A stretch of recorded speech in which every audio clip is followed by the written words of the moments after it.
How do you feel as a Blues fan right now? Oh, up and about. It's like, just celebrate hard. Like, these wins are close games. You can go either side of them. So it's their time to celebrate. So just enjoy every second of this. And you don't have to look any further than who was in that circle. Nearly everyone that's involved in their hub participated in the theme song after the game. Well, Blues fans, sit back and enjoy this because we're going to relive the last minute 20.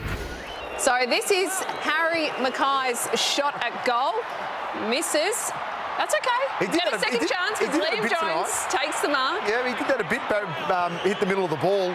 Mackay on his snap, so he'll work on that. But yeah, I thought Liam Jones, he was a forward at the Bulldogs. I thought he had that in him, but didn't quite work out.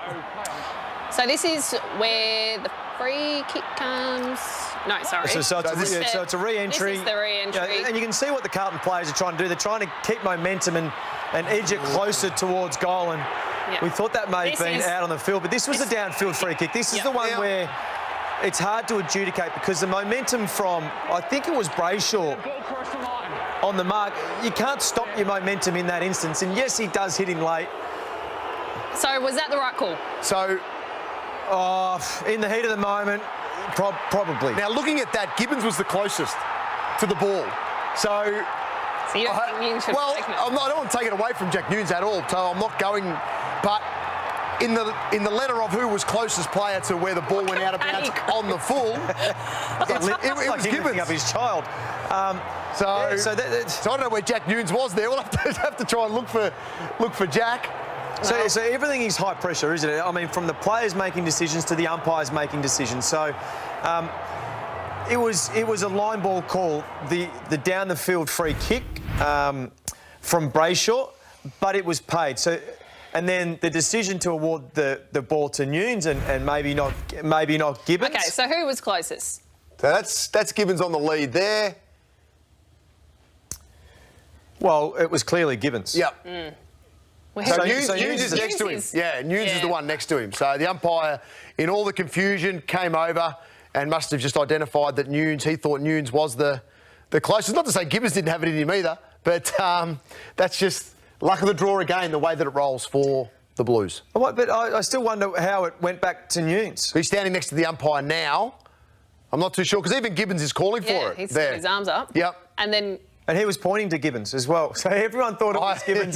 That's it. The umpire and gave it to Newnes. So luckily for Carlton. Carlton fans don't care at the moment. No, they don't care. They're like... No, but it is interesting to go back and actually... So something's happened there. Yeah, so no, he was still not... He was just next to the umpire there, closest to the umpire when it was all worked out, so... Because they've gone into a bit of a huddle there where the umpire was. Yeah, that's right. They worked it out. They've gone...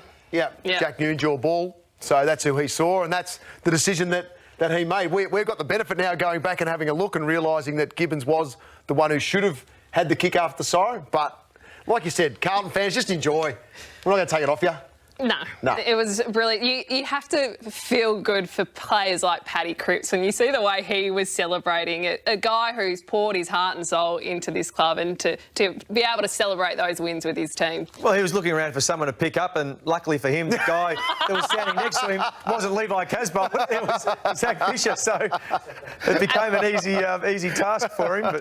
And Paddy Cripps was in Macca's marquee matchup tonight. It was a great battle between him and Fife. Oh, well, from the outset, I think you called it, Jordy. The first contest, first centre bounce, it was the two of them on each other, and Fife won that one. And look, Fife started the game really well. He played a lot more sort of forward of the ball throughout the game as it went on. Cripps was superb in the middle of the ground. 24 possessions, 20 contested, 8 clearances, 6 tackles. Like complete game. He just didn't kick the goal. He kicked the point tonight to go with that. And Fife didn't hit the scoreboard, so that's a win for the Carlton Footy Club. Gee, they're big numbers from a forward, though. Fife played predominantly forward tonight. He went into the centre bounce in the last quarter, but they're big numbers from a forward, especially the contested stuff and the disposal count. But inside 50s, he was their main forward without kicking any goals. Yes, he would have loved to have impacted the scoreboard, but he was dynamic from a forward point of view. But they were the stars for both sides, and there was other. I mean, Ed Curnow probably had his best game for the year as well, so he was highly influential.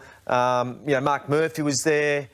And there were some other players that had some big input. Fife was the cleanest in wet conditions. When it started and it was pouring with rain, he was the one that stood out amongst all the players on the ground. So let's take a look at the ladder now and see where Carlton are at, because basically whoever won tonight was the team that really remained in the top 8 hunt.